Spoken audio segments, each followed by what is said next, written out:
Hello students, welcome again my channel basic knowledge. जैसे कि आपको पता है, रैखिक समीकरण को हल करना सीख रहे हैं कौन सी विधि से? प्रतिस्थापन विधि से। इससे पहले वाली वीडियो में भी मैंने आपको बताया था, समीकरण को हल करके दिखाया था। दो चर वाले रैखिक समीकरण को जो है मैंने हल करके दिखाया था आपको। अब हम जो है ये जो हमारे सामने प्रॉब्लम लिखी हुई है इनको सॉल्व करने वाले हैं प्रतिस्थापन विधि से। बोर्ड के लिए, क्लास 10th के बोर्ड के लिए बहुत ही इंपॉर्टेंट क्वेश्चन है। चलिए स्टार्ट करते हैं। पहला क्वेश्चन है, दो संख्याओं का अंतर 26 है और एक संख्या दूसरी संख्या की 3 गुनी है, उन्हें ज्ञात कीजिए। हेडिंग क्या लिखी है? निम्न समस्या को रैखिक समीकरण युग्म बनाइए और उन्हें हल प्रतिस्थापन विधि द्वारा कीजिए। हल प्रतिस्थापन विधि द्वारा ज्ञात कीजिए।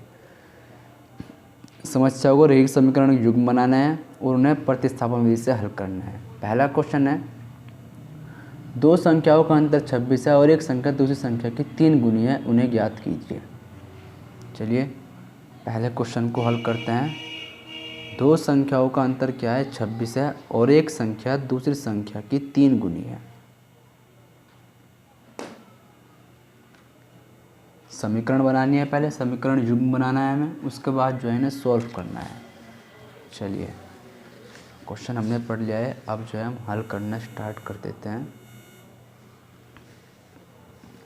क्वेश्चन में लिखा हुआ था, दो संख्याओं का अंतर तो क्या है? 26 है, एक संख्या दूसरी संख्या की 3 गुनी है।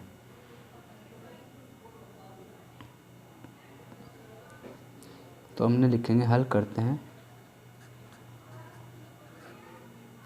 माना दो संख्याएं x तथा y है। माना वह दो संख्याएं, ऐसे लिख लेंगे। हमने मान लिया है वह दो संख्याएं क्या है? x तथा y है।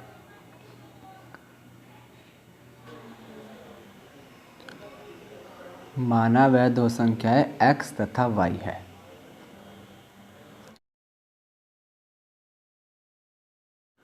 पहली शर्त अनुसार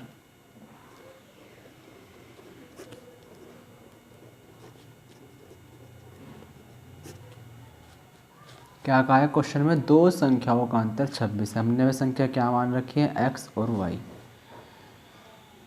तो अंतर का मतलब क्या होता है हमें पता है, माइनस। तो इन दोनों को घटाने पर 26 आना चाहिए, यानी कि x माइनस वाई बराबर 26। समीकरण 1। लिखते हैं दूसरी शर्त अनुसार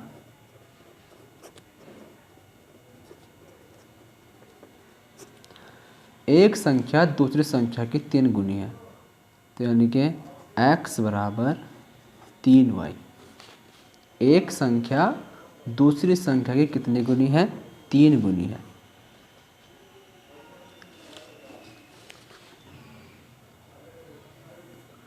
एक संख्या क्या है? दूसरी संख्या की 3 गुनी है। अब इस रूप में बनाएंगे इसे, तो 3y को इधर लेकर आएंगे, तो x माइनस 3y बराबर, इधर क्या बचा है? इधर लेके आ गई है, माइनस का होगा, इधर बचा है 0। समीकरण 2। अब उसने कहा है कि प्रतिस्थापन विधि से हल कीजिए। तो प्रतिस्थापन विधि हमें पता ही है, हमने इससे पहले सॉल्व कर रखा है। तो सबसे पहला स्टेप क्या है प्रतिस्थापन विधि का? समीकरण 1 से, चाहे समीकरण 1 से लिख रहे हैं चाहे समीकरण 2 से, तो क्या करेंगे? एक को प्रतिस्थापित करेंगे, y को इधर लेके जाएंगे, काहे का हो जाएगा? प्लस का। तो x बराबर 26 प्लस y, ये हो गई है हमारी समीकरण 3। अब हम क्या लिखेंगे? x का यह है मान समीकरण 2 में रखने पर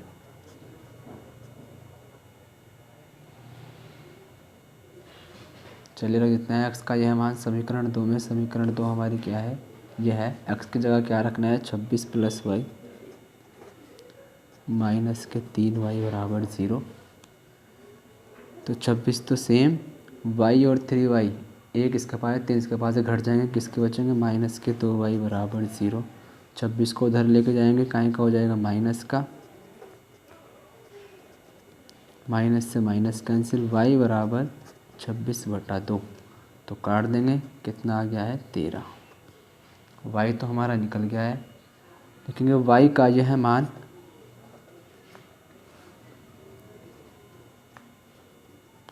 समीकरण 1 में रखने पर, आप कोई सी भी समीकरण में रख सकते हैं, 1 या 2।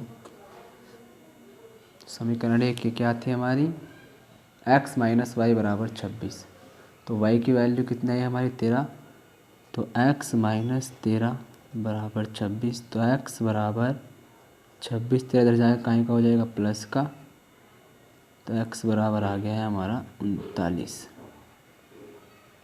यानी कि वह दो संख्या क्या है, एक तो 39 होगी, एक होगी 13, जिनको अगर हम आपस में घटा दें तो 26 आएगा, और एक जो है दूसरी कितनी गुनी है, 3 गुनी है।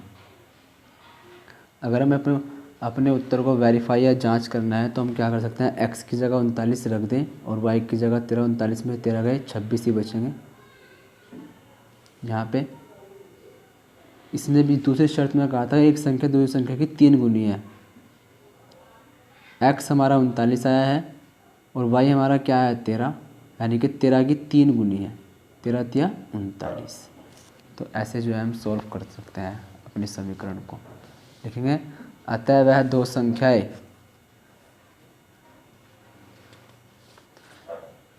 लिख लेते हैं, क्या लिख लेते हैं,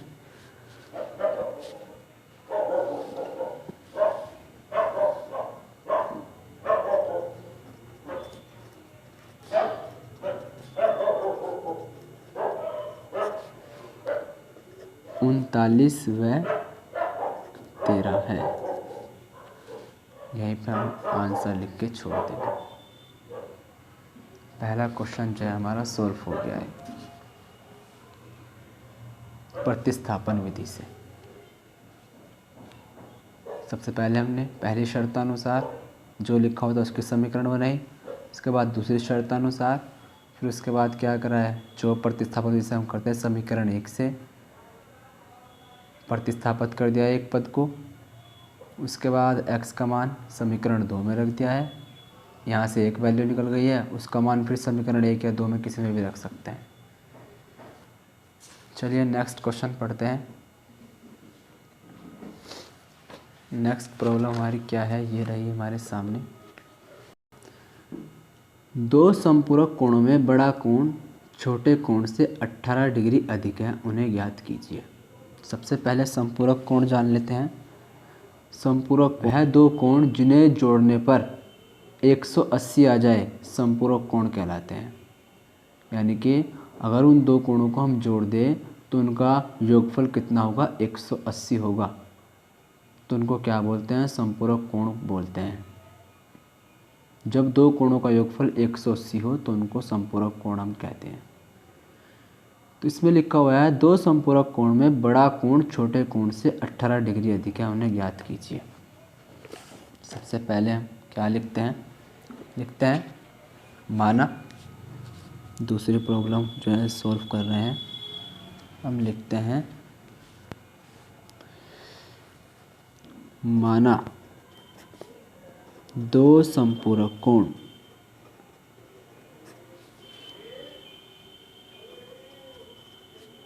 x डिग्री तथा y डिग्री है।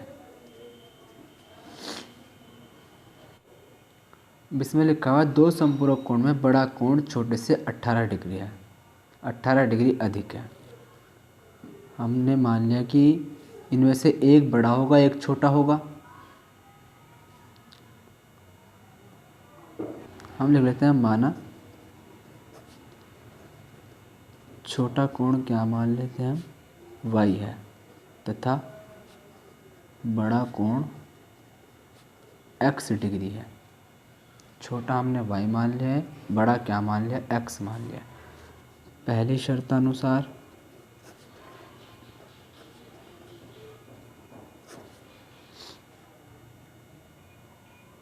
दो संपूरक कोणों में बड़ा कोण छोटे कोण से 18 डिग्री अधिक है। बड़ा कोण छोटे कोण से, तो बड़ा छोटा कोण क्या है हमारा भाई, बड़ा कोण है x, तो यानी कि x बराबर हो गया है y प्लस 18। y को इधर लेके आ जाएंगे, माइनस का हो जाएगा, समीकरण 1 बन गई है। अब हम जानते हैं कि जब दो कोणों का योगफल 180 हो तो उनको क्या बोलते हैं, समपूरक कोण। दूसरी शर्तानुसार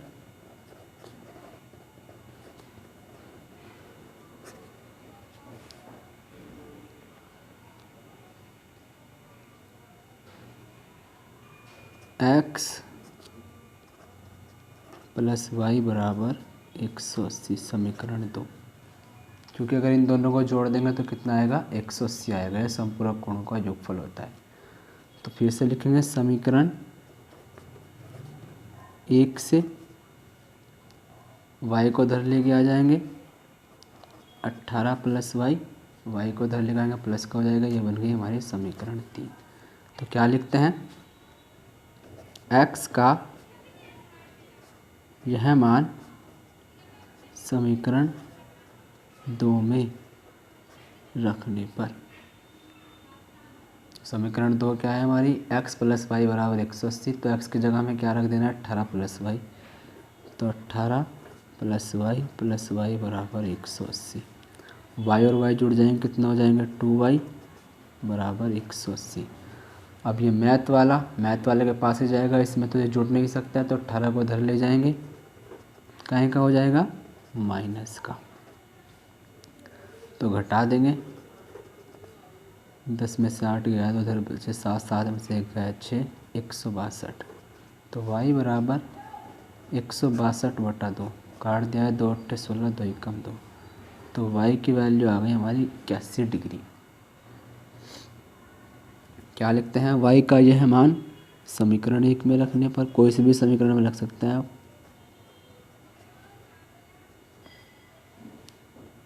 y का यह मान, चलिए इस बार समीकरण 2 में रख देते हैं।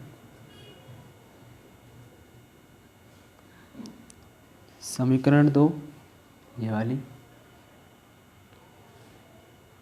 दो कोणों का योगफल 180 होता है, यानी तो x तो जू का तो y की जगह में 81 बराबर 180। इसको इधर लेके जाएंगे, माइनस का हो जाएगा, घटा देंगे, 10 में से 1 गया 9, 2 बजे 17, 17 में से 8 गए 9।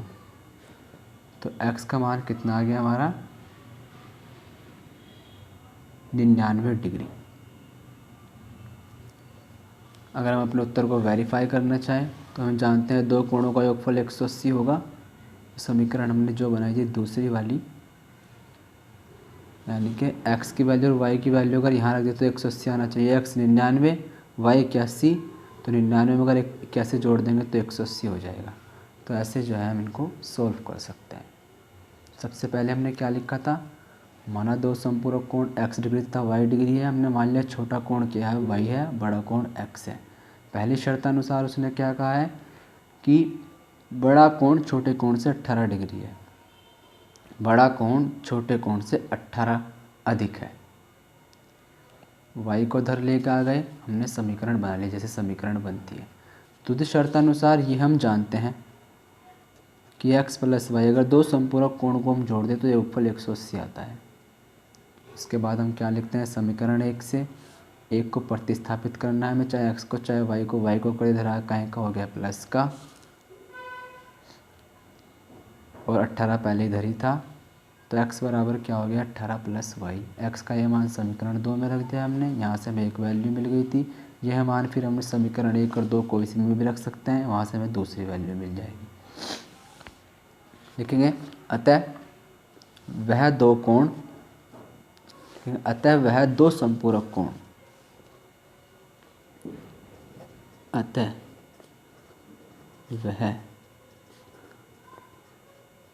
दो संपूरक कोण 99 डिग्री तथा 81 डिग्री है।